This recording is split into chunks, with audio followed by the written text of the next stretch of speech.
John, have you changed your view as a result of this sparkling renegotiation presided over by our wonderful Prime Minister David Cameron?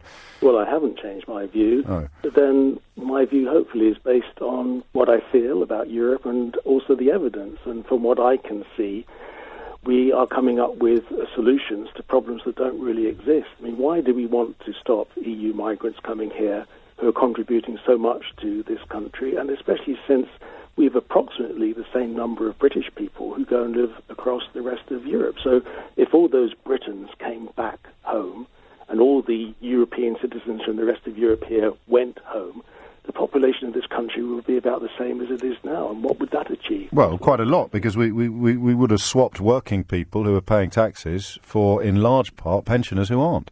Well, that's another myth.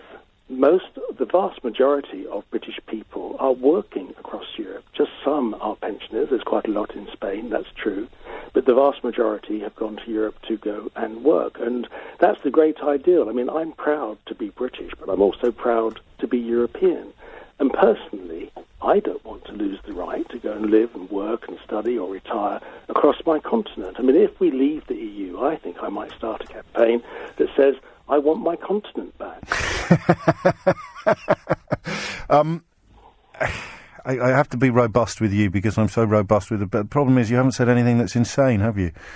OK, look, a lot of people, the notion of uncontrolled immigration, so not being able to say to anybody who's a European, no, but then you'll just come back and say, but we enjoy the same freedom when it comes to the rest of Europe. It does work both ways. But this idea that it's an uncontrolled border, to me, is also another nonsense.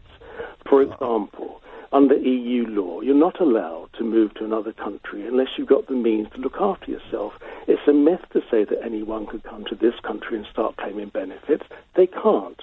They can only move to another country if they have got enough money to look after themselves. They can't become a burden on the state. And if people come here to look for a job and they're not actually claiming any benefits because they're not allowed to, what's wrong with that? I mean, that's great.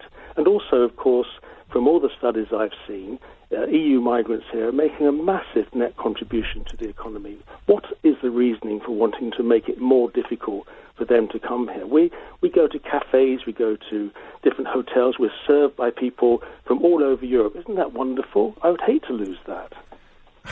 But I mean, and I'm not going to accuse you of this because I think I'm probably guiltier of it than you are. You leave me only with sort of xenophobia and mild racism as the motivation for the Leave campaign, and that can't be fair. That can't be accurate in all of them. There must be more powerful arguments than you and I have managed to find, mustn't there? Well, you would hope so, because one wants a good debate. I mean, I voted no in the first referendum. I've changed my mind, and one hopes that people are going to base their decision on the evidence. And I say let's listen very hard to both sides of the argument. But the problem with the Leave argument is that they can't really tell us what will happen when we leave. They can't really tell us what life will be like.